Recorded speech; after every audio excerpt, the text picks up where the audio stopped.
చేరి వచ్చిన సంఘం అంతటికి క్రీస్తు నామమున వందనాలు, శుభములు తెలియజేస్తున్నాను. ఈ ఆదివారం కొరకు ఏర్పాటు చేయబడిన దేవుని లేఖన అంశము దేవుని సంఘ సేవలో అనభిషక్తుల పరిచర్య. దేవుని సంఘ సేవలో అనభిషక్తుల పరిచర్య. సంఘాన్ని మనం తీసుకున్నట్లయితే ఇందులో ఉన్నటువంటి వ్యక్తులు రెండు రకాలుగా ఉంటారు. ఒకరు ఎవరంటే అభిషేకం పొందినటువంటి వ్యక్తులు, ఇంకొకరు ఎవరంటే అనభిషేకాన్ని కలిగినటువంటి వారు. మరి అభిషేకాన్ని పొందినటువంటి వ్యక్తులు ఎవరు అంటే సంఘములో ఉన్నటువంటి గురువు. సంఘములో గురువు. మరి మీ గురువు ఉన్నాడా? ఏం పేరో? సరే, మళ్ళీ అడుగుతాను, గుర్తుపెట్టుకొని చెప్పండి. సరే, అనభిషక్తులు అంటే స్త్రీలు కావచ్చు, పురుషులు కావచ్చు, పిల్లలు కావచ్చు, పెద్దలు కావచ్చు, సంఘ పెద్దలు కావచ్చు, సంఘ కాపరి కావచ్చు, ఇంకా సంఘములో ఉన్నటువంటి వాళ్ళందరూ కూడా సభ్యత్వాన్ని కలిగేవారు. అంటే క్రిస్మస్ రోజు చందా కడతారు కదా, వాళ్ళ దగ్గర నుంచి అందరు కూడా ఎవరంటే అనభిషక్తులు. అంటే సంఘ పెద్దలు, కాపరి, సంఘస్థులు, చిన్నపిల్లలు, పెద్ద పిల్లలు, యవనస్తులు, వీళ్ళందరినీ కలిపి ఏమనొచ్చు అంటే అనభిషేకం పొందిన వారు అని చెప్పవచ్చు. మరి ఈనాడు దేవుని యొక్క లేఖన అంశం ఏంటంటే అనభిషక్తుల పరిచర్య. అంటే మనం కలిగినటువంటి ఈ సంఘములో అనభిషక్తులుగా, అనగా మీరు ఎటువంటి పనులు చేయాలి అన్నటువంటి దానిని గురించి ఈనాడు లేఖన అంశాన్ని ఏర్పాటు చేశారు. అంటే మీరందరూ కూడా ఈ సంఘములో సభ్యులు. ఎలా చెప్తావు అంటే సంఘాన్ని మేము కట్టాం బాబు, మరి ప్రతి సంవత్సరం మీకు చందా ఇస్తున్నాము, ఇంకా మా పక్షమున మా మేటి పెద్దలు కూడా నిలబడ్డారు, ఇంకా రకరకాలైనటువంటి సాక్ష్యాలు మనకు చూపించడం జరుగుతుంది. సరే, మీరందరూ కూడా సంఘములో ఉన్నటువంటి వారే. మరి ఈ యొక్క సంఘములో సభ్యులైనటువంటి వారు మీరేం చేయాలి? ప్రార్థనలు చేయాలి, పాటలు పాడాలి, వాక్యం చదవాలి, దేవుడిచ్చినటువంటి జ్ఞానంతో వాక్యాన్ని కూడా తెలియచేయచ్చు. సంఘము ఈ కార్యక్రమాలన్నీ కూడా చేస్తా ఉన్నది. అయితే నేటి దినములలో ఉన్నటువంటి ఈ అనభిషక్తులు సంఘములో వారు చేయవలసినటువంటి విధులను, బాధ్యతలను మరచిపోతున్నారు. సంఘానికి రాకపోవటము ఒక రకమైనటువంటి నేరము అయితే, సంఘానికి వచ్చిన తరువాత సంఘములో అతి పనులు చేయటం కూడా నేరముతో సమానం. నేటి దినాలలో ఇటువంటి అనేకమైనటువంటి తప్పులు చేయటము ద్వారా సంఘమంతా కూడా అపరిశుద్ధతకు, అనేకమైనటువంటి నేరాలు మోపబడటం అనేటువంటిది జరుగుతుంది.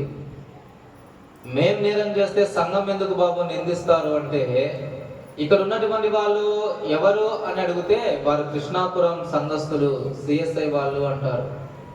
ఒకరు చేసిన ఆ మంచితనం అనేటువంటిది వారందరికీ చెందుతుంది. నేనే ఉన్నా, ఎవరు నువ్వంటే నేను పలానా ప్రొద్దుటూరు బాబు అంట, వాళ్ళ తల్లిదండ్రులు ఇదంట, వాళ్ళ బంధువులు ఇదని చెప్పేసి అంటారు. ఒకరుగా నేను ఏదైనా ఒక మంచి పని కానీ చెడ్డ పని చేస్తే వాళ్ళ బాబు అంత అట్లే చేస్తారులే అంటారు. అంటే నా ద్వారా కుటుంబానికి కూడా కొద్దిగా మత్స, అంటే పేరును బట్టి మంచి చెడ్డలు అనేటువంటివి రావడం జరుగుతుంది. అలాగే మనము కూడా ఏదైనా ఒక కార్యక్రమాన్ని చేసేటప్పుడు ఆ మంచి చెడ్డల ప్రభావం అనేటువంటిది మన సంఘం మీద కూడా పడుతుంది. అటువంటి తప్పిదములను చేయవద్దని దేవుని యొక్క సంఘములో ఎవరికి అప్పగించినటువంటి బాధ్యతను వారు చేయాలని, దానిని త్రోసివేయటము, దానిని మీరటం ద్వారా నేరం అనేటువంటిది చేసిన వారం అవుతామని, అటువంటి వాటిలో నుంచి తప్పులు సరిదిద్దుకోవాలని దేవుడు ఈ దినమున ఈ లేఖన వచనాన్ని, అంశాన్ని మనకు తెలియచేశాడు. మరి ఈ దినాన మనము దేవుని యొక్క లేఖన మాటలను చదివాం. సమూయేలు గ్రంథాన్ని చదివాం. మొదటి గ్రంథము 25వ అధ్యాయము 14వ వచనము నుంచి 28వ వచనం వరకు. అక్కడ దావీదు సైన్యం ఉంది. నాబాలు అనేటటువంటి ఒక ధనవంతుడు దావీదు పట్ల దురుసుగా ప్రవర్తించి నేరం చేస్తే, తన భార్య అబీగయీలు దావీదు దగ్గరికి వెళ్ళేసి శాంతింపజేస్తా ఉంది. రెండవ పాఠము పత్రికా పాఠం. అపోస్తులైన పౌలు దెస్సలోనీయులకు రాశాడు. 4వ అధ్యాయము 1 నుంచి 12 వచనాలు. ఇక్కడ ఏం తెలియజేస్తున్నాడంటే, మాసిదోనియాలో ఉన్నటువంటి సంఘము క్రమశిక్షణతో ఉండాలని, ఎటువంటి పాపపు పనులు చేయకుండా పరిశుద్ధతముగా నిలవబడాలని వారిని హెచ్చరిస్తూ రాసినటువంటి మాటలు ఆ పత్రికలో ఉన్నాయి. ఇక 3వ పాఠం సువార్త పాఠం. ఒక వ్యక్తి దారిన పోతూ ఉంటే గాయాల పడి దెబ్బలు తగిలి కింద పడిపోతాడు. ముందేమో 2 వ్యక్తులు చూసి వెళ్ళిపోతారు, కానీ 3వ వ్యక్తి వచ్చేసి అతన్ని పట్టుకొని ఒక ఇంటిలో చేర్చి బాగోగులన్నీ కూడా చేస్తాడు.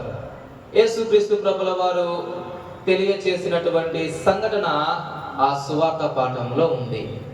మరి ఈనాడు ఈ లేఖన మాటలలో నుంచి అనభిషక్తులుగా మీరు చేయవలసినటువంటి పనులు ఏమిటో, ఎటువంటి లక్షణాలను కలిగి ఉండాలో దేవుడు తెలియజేస్తున్నాడు.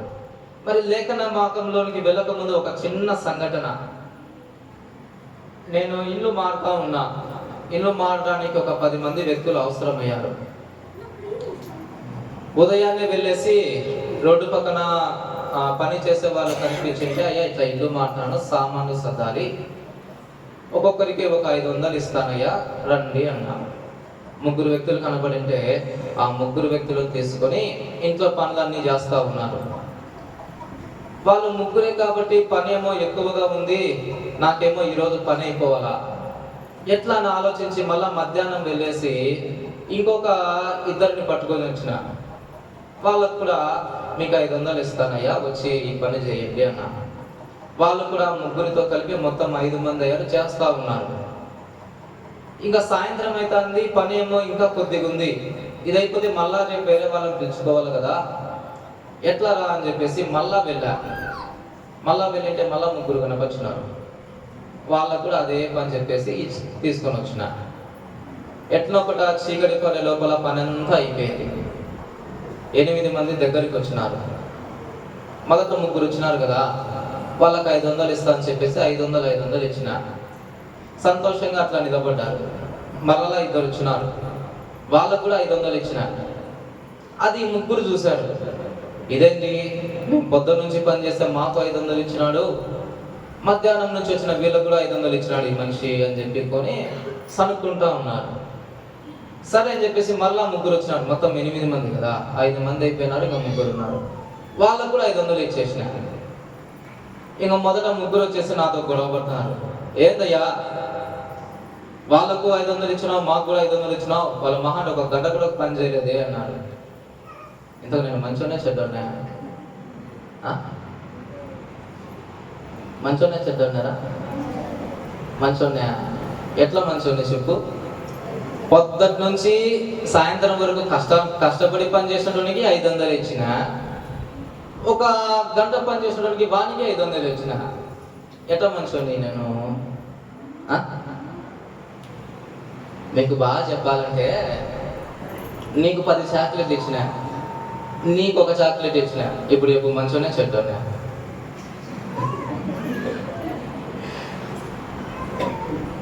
వాళ్ళకు లెక్క అర్థం కాలే, కానీ చాక్లెట్ అంటే అర్థం అయిపోయింది. మంచోనే చెడ్డోని? మంచోని కాదంట. అంటే ఆ పిల్లకి ఏం 10 ఇచ్చినావు, నాకేం 1 ఇచ్చినావు అని. మరి యేసుక్రీస్తు ప్రభుల వారు కూడా ఇదే ఉపమానాన్ని చెప్పినాడు కదా. చాలాసార్లు మనము కూడా లెంట్ డేస్లలో వింటూ ఉంటాం. మరి యేసుక్రీస్తు ప్రభుల వారు చెడ్డోళ్ళ? బాబు బైబిల్లో రాయబడింది బాబు, యేసుక్రీస్తు ప్రభువులు ఎవరైనా చెడ్డ పని చేస్తారా? ఆయన చేసినాడంటే ఏదో ఒక అర్థం ఉంటుంది బాబు అన్న. ఆ ఉపమానాన్ని చదివేంత వరకు కూడా నాకు ఎప్పుడు కూడా యేసుక్రీస్తు ప్రభువుల వారు న్యాయవంతుడు అంటాడే, ఇదేంది పొద్దున నుంచి పనిచేసిన వానికి ఒక లెక్క, సాయంత్రం ఒక గంట పనిచేసిన వానికి ఒక లెక్క, యేసుక్రీస్తు న్యాయం కనపడలే అని చెప్పేసి చాలా రోజులు అనుకునేవాడిని. అలా అనుకుంటుంటే ఒక రోజు దీని గురించే మెసేజ్ వచ్చింది.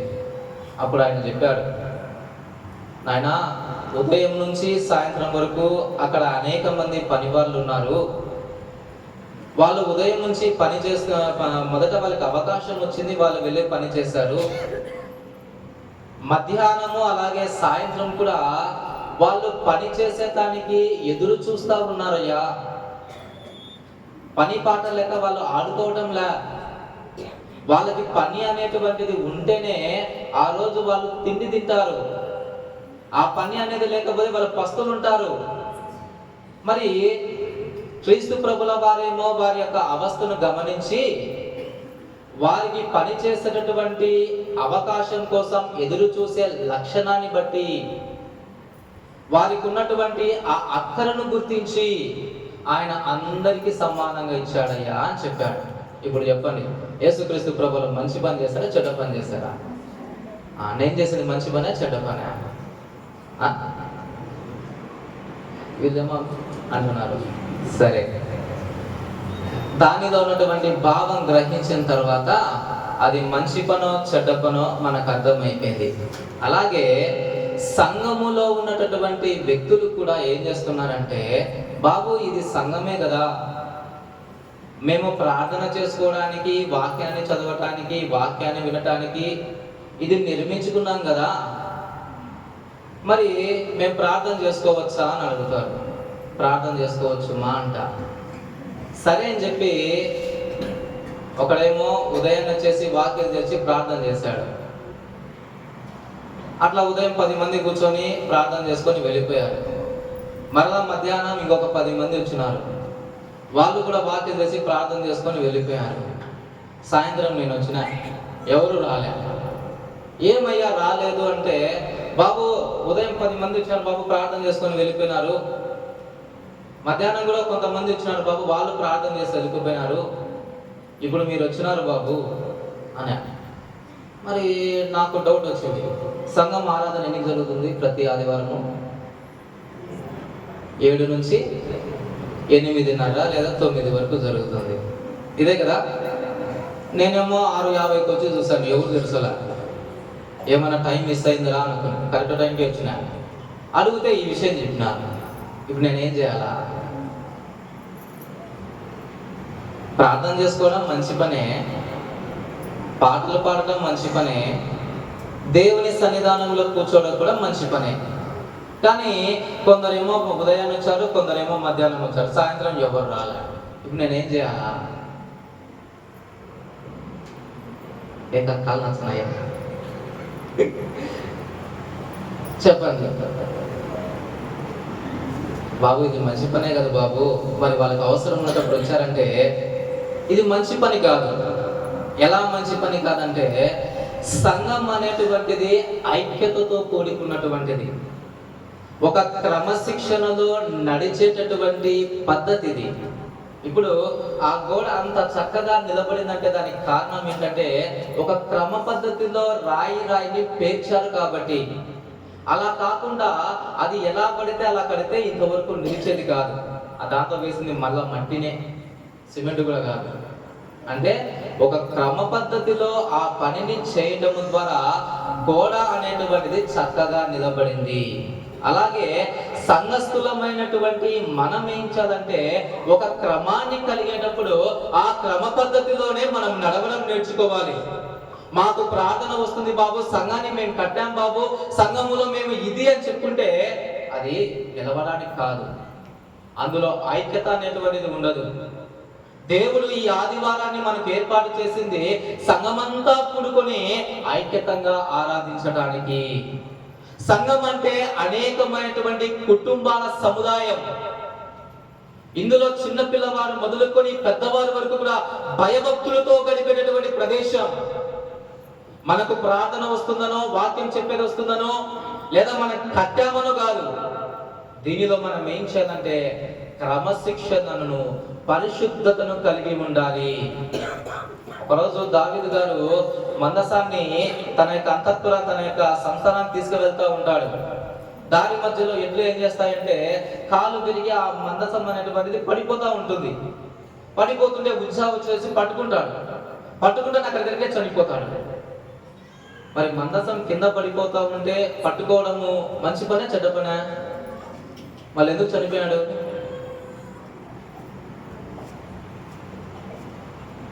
మందసము ఎడ్ల బండి మీద నుంచి పడిపోతా ఉంటే అది గమనించిన ఉజ్జా వచ్చేసి దాన్ని పట్టుకుంటాడు. కింద పడిపోదు, బురద మట్టి అవుతుందని. అయితే అది పట్టుకుంటేనే ఉజ్జా అక్కడికి అక్కడే చనిపోయినాడు. ఎందుకు చనిపోయినాడు? ఆ మందసం అనేటువంటిది పరిశుద్ధమైనటువంటిది. దానికోసము దేవుడు ప్రత్యేకంగా కొంతమందిని ఏర్పాటు చేశారు. ఆ పని ఎవరికంటే వారి పని మాత్రమే. ఆ కింద పడిపోయినప్పుడు దేవుడు చూసుకోడా? అక్కడ ఆ వ్యక్తి ఆ పొరపాట్లు చేయడం ద్వారా ఏమైందంటే మరణం సంభవించింది. అంటే ఇక్కడ మనము కూడా సంఘస్థులుగా మన సంఘానికి మనం ఏం చేయాలి? మన యొక్క మాటల ద్వారా, మన యొక్క పద్ధతుల ద్వారా ఎక్కడైనా లోపం జరుగుతుందా అనేటువంటిది మనం చూసుకోవాలి. మనం చేసే పనులు మంచిపైన అవి మనం చేయవచ్చా, లేదా దానికి సంబంధించినటువంటి వారు ఎవరైనా ఉన్నారా, ఎంతవరకు చేయాలి, ఎలా చేయాలి అనేటువంటిది కూడా మనం నేర్చుకొని ఉండాలి. అప్పుడే సంఘం అనేటువంటిది క్రమశిక్షణతో అందరికీ కూడా సమానమైనటువంటి అవకాశాలు అందించబడతాయి. ఇక్కడ పెద్దవారని లేదు, చిన్నవారని లేదు. దేవుని సేవలో చేసేటటువంటి ప్రతి వారికి కూడా ఏముంటుందంటే జీతం అనేటువంటిది ఉంటుంది. ఇక్కడ ఉండేది మేము కొన్ని దినాలైనా మా యొక్క బాధ్యత ఏమిటంటే ఖచ్చితంగా నెరవేర్చాలి. ఆ యొక్క బాధ్యత నుంచి మేము తొలగిపోతే దేవుని యొక్క శిక్ష నా మీద ఉంటుంది, మీ మీద కూడా ఉంటుంది. అందుకనే ఇటువంటి అపరాధాలను చేయకూడదనే నేటి కాలములో కూడా సంఘములో ఉన్నటువంటి వ్యక్తులందరికీ దేవుడు ఈ లేఖన అంశాన్ని మనకు వివరణ అందిస్తూ ఉన్నాడు. మనం చదివినటువంటి సువార్త పాఠం లూకా సువార్త 10వ అధ్యాయము 36వ వచనం చూడండి. లూకా సువార్త 10వ అధ్యాయం. దొంగల చేతిలో చిక్కిన వానికి ముగ్గురిలో ఎవడు పొరుగువాడు ఆయనని నీకు తోచుచున్నదని యేసు అడగగా, ఈ 25వ వచనము నుంచి 35వ వచనం వరకు కూడా చూస్తే ఇక్కడ చాలా విషయాలు మనకున్నాయి. మొదటి విషయం ఏంటంటే, ఒకప్పుడు ధర్మశాస్త్రోపదేశకుడు. ఎవరంట ఆ వ్యక్తి? ఇక్కడ ఎంతమంది ఉన్నారంటే ధర్మశాస్త్రాన్ని బోధించే వ్యక్తి. యేసుక్రీస్తు ప్రభుల వారు దారిన పోయినటువంటి ముగ్గురు, గాయపడినటువంటి వ్యక్తి, ఇంకో పూటకుల వ్యక్తి, అంటే ఆ వ్యక్తిని సేద తీర్చే వ్యక్తి. ఇక్కడ చూడండి, ధర్మశాస్త్రాన్ని బోధిస్తున్నటువంటి ఈయన ఏం చేస్తున్నాడంటే ఆయనను శోధించాలని. ఏమంట? శోధన అంటే అక్కడ తప్పేం ఉండదు, అయినా కానీ ఎలాగైనా కానీ నిందించాలా, నా జ్ఞానం ఏందో నేను గొప్పగా తెలుసుకోవాలా అనేటటువంటి భావన ఈ బోధకుడు. అందుకనే క్రీస్తు ప్రభుల వారి దగ్గరకు వచ్చేసి నేను నిత్య జీవాన్ని పొందాలంటే ఏం చేయాలా అని అడుగుతాడు. అందుకు ఆయన ఏమంటాడంటే, మీకు బైబిల్ ఉంది కదయ్యా, ధర్మశాస్త్రం ఉంది కదా, నువ్వు బోధకుడివి కదా, నీకేం చేయాలో తెలియదా అని అడుగుతాడు. మరి నీ పొరుగు వారిని ప్రేమించాలయ్యా అని చెప్తాడు. మరి పొరుగు వారిని వెళ్ళి ప్రేమించు అని అడుగుతాడు. ఎవరు నా పొరుగు వారు అని చెప్పేసి మరలా రివర్స్ లో క్వశ్చన్ అడుగుతున్నాడు. అప్పుడు యేసుక్రీస్తు ప్రభుల వారు అంటారు, ఒక వ్యక్తి ఏం చేస్తున్నాడంటే యెరూషలేము నుంచి ఎరికోకి వెళ్తున్నాడు. ఇక్కడ కూడా ఒక అర్థం ఉంది. ఎరికో నుంచి యెరూషలేముకు వెళ్తున్నాడంటే ఒక భావన, యెరూషలేము నుంచి ఎరికోకి వెళ్తున్నాడంటే ఇంకొక భావన. ఏంటి ఆ భావన అంటే, ఎరికో అనేటువంటిది శాపానికి చెందింది, యెరూషలేము అనేటువంటిది ఆశీర్వాదానికి చెందింది. అందరూ ఆశీర్వదింపబడడానికి యెరూషలేముకు వెళ్తారు, కానీ శోధించబడాలా, నశింపబడాలా అని చెప్పేసి ఎరికోకు పోరు. అయితే ఇక్కడ ఈ వ్యక్తి ఏం చేస్తున్నాడు, ఆ యొక్క యెరూషలేములో నుంచి యెరికో పట్టణానికి వెళ్తున్నాడు. తప్పు చేస్తున్నాడు, అందుకే గాయాలైనాయి. అయితే మొదట వెళ్ళినటువంటి ఇద్దరు ఆ వ్యక్తిని చూసి ఏ మాత్రం కూడా పట్టించుకోలే. కానీ మూడవ ఆయన ఒకడు వచ్చాడు. మొదట వెళ్ళిన వారు ఇద్దరిలో ఎవరంటే ఒకరేమో లేవీయుడు, ఇంకొకరేమో యాజకుడు. అంటే వాక్యాన్ని తెలిసిన వారు, దేవుని యొక్క సన్నిధానానికి వచ్చేవారే అక్కడ ఏం చేస్తున్నారంటే అపాయములో పడిపోయినటువంటి ఆ వ్యక్తిని విస్మరించి పట్టించుకోకుండా పోతున్నాడు. మూడవ వారు ఎవరంటే సమరయుడు. సమరయుడు అంటే తక్కువ జాతికి చెందిన వాడని అర్థం. వీళ్ళకి దేవుని మీద భయభక్తులు అంతగా తెలియకపోయినా కానీ ఆ యొక్క భక్తి భావముతో ఒక వ్యక్తి గాయపడ్డాడు, చనిపోతాడేమో అని చెప్పేసి బాధపడి అతని మీద ఏం చేస్తున్నాడంటే జాలి పడుతున్నాడు. జాలిపడి ఒక ఇంటికి తీసుకువెళ్ళాడు.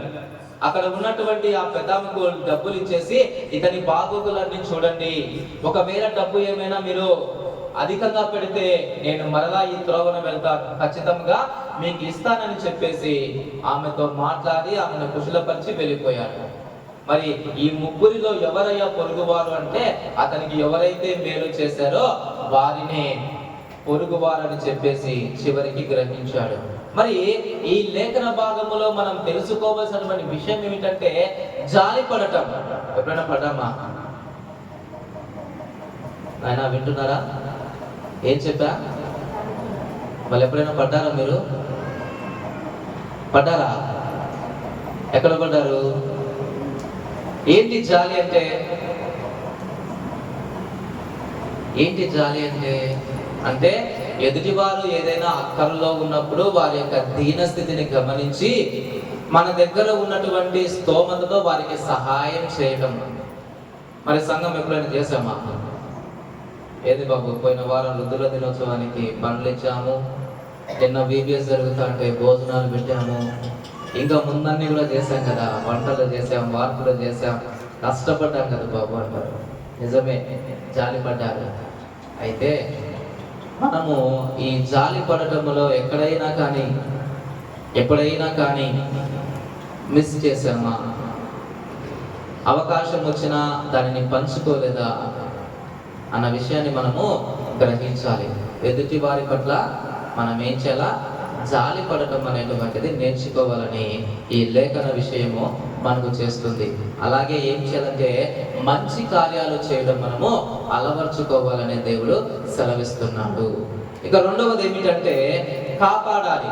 మొదటగానేమో జాలి పడ్డాము, ఇప్పుడు ఏం చేయాలంటే కాపాడేటటువంటి తత్వం కూడా మనకు ఉండాలి. సమూయేలు మొదటి గ్రంథము 25వ అధ్యాయము 26వ వచనం చదవండి. నా ఏదినవాడా, యెహోవా జీవము తోడు, నీ జీవము తోడు, ప్రాణహాని చేయకుండా యెహోవా నిన్ను ఆపి ఉన్నాడు. నీ చెయ్యి నిన్ను సంరక్షించనన్న మాట నిజమని యెహోవా జీవము తోడు, నీ జీవము తోడని ప్రమాణము చేయుచున్నాను. చదవండి. నీ శత్రువులను నా ఏదిన వారైన నీకు కీడు చేయను ఉద్దేశించుచున్న వారును నాబాలు వలె ఉందురుగాక. చాలా పెద్ద వాక్యం, అయితే అర్థమయ్యేటట్టు చెప్తాను, వినండి. అబిగయీలు, నాబాలు ఇద్దరు కూడా భార్యాభర్తలు. వీళ్ళు ఎక్కడున్నారంటే కర్మేలు అనేటటువంటి ప్రాంతంలో ఉన్నారు. వీరి యొక్క పరిస్థితి ఏమిటంటే మంచి ధనవంతులు, ఒకరికి పెట్టేటటువంటి స్తోమత వీరికి ఉంది. అయితే నాబాలు ఏం చేస్తున్నాడంటే అప్పుడప్పుడు తన యొక్క పశు సామ్రాజ్యాన్ని, అంటే తనకున్నటువంటి గొర్రెలను కానీ గొడ్డను కానీ ఏం చేస్తాడంటే బయటికి వెళ్ళేసి మేపుకొని వస్తూ ఉంటాడు. వారితో పాటు తన పనివారిని పంపించేవాడు. అట్లా ఆ యొక్క మేపడానికి సుదూర ప్రాంతాలకు వెళుతూ ఉంటే అనేక మంది గుండాలు లేదా అనేక మంది రౌడీలు, దోచుకునేటటువంటి వారు వచ్చేసి ఈ నాబాలు మందలను ఇబ్బంది పెడతా ఉన్నారు. ఆ సమయంలో దావీదు గారు ఏం చేశారంటే వారు ఆపదలో ఉన్నారు, వారి చెందినటువంటి గొర్రెలని దోచుకుపోతున్నారని గ్రహించి ఆ యొక్క దొంగలతో పోరాడి నాబాలుకు చెందినటువంటి ఆ యొక్క మందలన్నిటిని కూడా కాపాడాడు. ప్రతిరోజు రాత్రి తనకున్నటువంటి పరివారంతో కాపలా కాసి ఎటువంటి ఇబ్బంది జరగకుండా నాబాలుకు ఎంతో మేలు చేశాడు.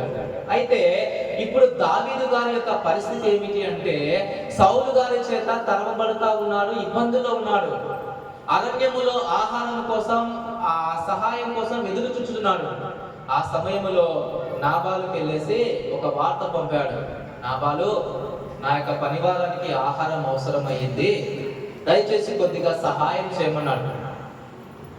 మన ఇంటికి కూడా ఎవరైనా ఎప్పుడైనా వస్తే, అయ్యా భోజనం పెట్టండి లేదా నీళ్లు ఇవ్వండి అంటే ఎవరో కలుస్తారు, ఇస్తామా పెట్టమా? ఇప్పుడు పెట్టలేదా? ప్రతి వారం బాబు మా ఇంటికి వస్తే మంచిదని చెప్పేసి ఒక్కొక్క ఇల్లు సిద్ధపడి ఎంతగానో వేచి ఉంటారు కదా. అలాగే ఈ దావీదు కూడా అక్కర నిమిత్తం నాబాలును అడిగాడు. అతను నేను సహాయం చేశాను కదా, ఖచ్చితంగా నాకు సహాయం చేస్తాడు అని. అయితే నాబాలు ఏం చేశాడంటే, దావీదు చేసినటువంటి మేలులను మరిచిపోయి అతని ఎదుట కర్కశంగా ప్రవర్తించాడు. ఆ చేస్తున్నటువంటి పనినంతా గమనించి ఆ పని వారిలో ఒకరు ఆ యొక్క తన భార్యకు వెళ్ళి చెప్తారు, అబిగైలు, అమ్మా నీ భర్త ఇట్లా క్రూరంగా ప్రవర్తిస్తున్నాడమ్మా, మూర్ఖంగా ఉన్నాడమ్మా ఇది అని చెప్తే ఆమె వెంటనే ఆహార పదార్థాలన్నీ కూడా సిద్ధపరచుకొని దావీదు దగ్గరికి వెళ్తుంది. ఎందుకు దావీదు దగ్గర ఈమె ఇంత భయభక్తులతో ప్రదర్శిస్తుందంటే, దావీదు గారు దేవుడు ఏర్పాటు చేసుకోబోతున్నటువంటి వ్యక్తి, సౌలు తర్వాత ఇశ్రాయేలు రాజ్యాన్ని ఏలబోతున్నటువంటి గొప్ప వ్యక్తి, భయభక్తులు కలిగినటువంటి వ్యక్తి. అతని ద్వారా మేము ఎన్నో మేలులను పొందాము. మరి ఈ సమయంలో అతను అక్కరలో ఉంటే మేము సహాయం చేయకూడదా? నా భర్త ఈ పొరపాటు చేశాడే, తనకు ఖచ్చితంగా యుద్ధము ఏర్పడుతుందని, ఆ యుద్ధములో దేవుడు దావీదు పక్షంలో నిలబడడం ద్వారా అతడే విజయం పొందుతాడని, తన భర్త మరణ పాలవుతాడని గ్రహించి ముందు చూపుతో మంచి భావనతో దావీదు దగ్గరికి వెళ్ళేసి విధేయతతో ప్రాధేయపడతా ఉంది. అయ్యా, నా భర్త చేసేది తప్పే, మన్నించండి, మీరు గొప్పవారు, ఆ యొక్క జీవముతో నన్ను కనికరించమని ఆమె సమాధానకరమైనటువంటి సంధిని చేయడం ద్వారా దావీదు గారు యుద్ధం చేయకుండా ఆమె భర్తను కనికరిస్తాడు. ఇక ఇంటికి వెళుతుంది. ఇంటికి వెళ్ళిన తర్వాత నాబాలుతో మాట్లాడుతూ ఉంటుంది, నీవు చేసిన పని కొద్దిగైనా అర్థం ఉందా? నేను వెళ్ళి అతనితో సమాధాన పరచకపోయింటే ఈ పాటికి దావీదు నిన్ను చంపి వేసేవాడు అని. తాను చేసినటువంటి ఆ తప్పిదమంతా తెలుసుకొని నాబాలు భయపడిపోయాడు. కారణం ఏంటంటే, మేలు పొంది తిరిగి అపాయాన్ని చేశాడు. సహాయం కోసం అర్థిస్తే అతనిని త్రోసివేశాడు. నిర్దాక్షిణంగా ప్రవర్తించడం ద్వారా ఏమైందంటే, ఆ మాటల చేతనే ఆ నాబాలు గారు చనిపోవడం జరిగింది. మరి నేడు మనము కూడా సంఘములో ఇటువంటి అనేకమైనటువంటి కార్యాలను చేసి సంఘములో అపరిశుద్ధతను తెచ్చుకుంటూ ఉన్నాం. చేయకూడనటువంటి పనులను చేస్తూ, ఆ యొక్క పనుల ద్వారా ఇతరుల యొక్క మనసును నొప్పిస్తూ మనము ఆ విధమైనటువంటి పనులు చేస్తే మనకు కూడా అదే రకమైనటువంటి శిక్ష ఉంటుంది. దేవుని యొక్క సన్నిధానములో ఉన్నటువంటి మనం ఏం చేయాలంటే, ఆ విషయాలను మనము శ్రద్ధ వహించాలి. దేవుని నుంచి ఎంతో మేలును పొందినటువంటి మనము మనకున్నటువంటి ఆ యొక్క స్థితిని బట్టి ఇతరులకు సహాయం చేయడం నేర్చుకోవాలి. చులకనగా చూడటం కానీ, వారిని మభ్యపెట్టడం కానీ, ఇంకొకమైనటువంటి పనులు అవకాశాలు ఇవ్వకుండా చేస్తే అదంతా కూడా ఏమవుతుందంటే పాపం కిందికే వస్తుంది. బాగా చెప్పాలంటే, సంఘంలో నిన్న వారం అన్ని పండ్లు తెచ్చారు, కొందరికి మాత్రమే పనులు ఇచ్చి కొందరికి ఇవ్వకుండా పోతే ఎందుకు పోవాలప్ప చర్చికి, అన్ని వాళ్ళకి ఇచ్చడానికి మేము పోవాలన్నా అంటే, తెచ్చేటటువంటి ఆ యొక్క చిన్న ఫలమైన అది అందరికీ అందేటట్టు చూస్తారు. దాని ద్వారా ఏమవుతుందంటే సంతోషం వస్తుంది. అలాగే పాటలు పాడేటప్పుడు కొంతమంది మాత్రమే అవకాశం ఇస్తే మేమేం పాటలు పాడుతున్నాం కాదా, కొందరు మాత్రమే ఆ వంట సామాగ్రి ఏంటంటే మేము వంట చేయలేటున్నాం కాదా. అంటే సంఘములో జరిగేటటువంటి శోధనలు ఇవి ప్రాముఖ్యంగా ఎక్కువగా వచ్చేటటువంటి. అంటే ఒకరిని పట్టించుకోవడం లేదనో, ఒకరిని గుర్తించడం లేదనో, మనకున్నటువంటి పనుల ద్వారా మనం చేస్తే అవి ఏమవుతాయంటే ఇతరులకు బాధను కలిగించే విధంగా ఉంటాయి. అవి మనం ఇక్కడ సరిదిద్దుకోవాలి. అవకాశాలు లేనటువంటి వారికి అవకాశాలను ఇచ్చే విధంగా ఉండాలి. ఇదిగో మేము ఈ కార్యం చేస్తాం కదా, ఇంకొకరికి కార్యం చేస్తే వారికి మంచి జరుగుతుంది అనేటటువంటి భావన. మేము ముందు చెప్పినాం కదా, మేము చేయకూడదా అనేటటువంటి పరిస్థితులు మనకు రాకూడదు. సహకారముతో, సోదరత్వముతో మేము ఇది చేశాము, ఇంకొకరు ఇది చేస్తే మంచిది అనేటటువంటి భావనతో రావాలి. ఇంకొకటి ఏంటంటే ఇంకా కొన్ని విషయాలు మనం వెనుకబడతా ఉన్నాం. ఏదైనా కార్యాన్ని చేసేటప్పుడు గురువును సంప్రదించి చేస్తే అది మంచిది. గురువు ఏమన్నా ఉన్నాళ్ళే, పట్టించుకోలే, మనం ఎన్ని పనులు చేసుకుంటామంటే గురువు ఎందుకు కదా. ప్రార్థన చేసేది వచ్చిన ఏదైనా కార్యక్రమాలు జరుగుతూ ఉన్నప్పుడు గురువు, ఏదో పెద్దలు ఉన్నారు, గురువు లేడు అందుబాటులో, పెద్దలకు చెప్తా, ఆ పెద్దలు గురువుకి ఇన్ఫార్మ్ చేస్తారు. ఇట్లా మనకున్నటువంటి పనులతో మనం ఏం చేయాలంటే సర్దుకుంటూ ఆ యొక్క పనులన్నీ కూడా చక్కగా చేయాలి. అలా ఏ పని కూడా చేయలేక మన సొంతంగా చేసుకుంటే అది ఇష్టానురాజ్యం అవుతుంది, అది ఐక్యత లోపించడం అవుతుంది, అది దేవుని యొక్క శాపాలకు తీసుకొని వస్తుంది. కనుక మనకున్నటువంటి స్థితితో మనం ఏం చేయగలుగుతున్నాము అనేటువంటి విషయాన్ని మనం గుర్తించి చేస్తే మనం కాపాడబడతాము. ఇతరుల యొక్క పరిస్థితిని గమనించి జాలి పడతాము. ఆ విషయాలు సంఘస్థులైనటువంటి మనము నేర్చుకోవాలి. జాలి పడుట, కాపాడుట, ఇక చివరిది ఏమిటి అంటే హెచ్చరించుట. జాలి పడుట, కాపాడుట, హెచ్చరించుట. తెస్సలోనికి రాసిన మొదటి పత్రిక 4వ అధ్యాయము 12వ వచనం చదవండి. సహోదరులారా, మీ ప్రేమ యందు మరీ ఎక్కువగా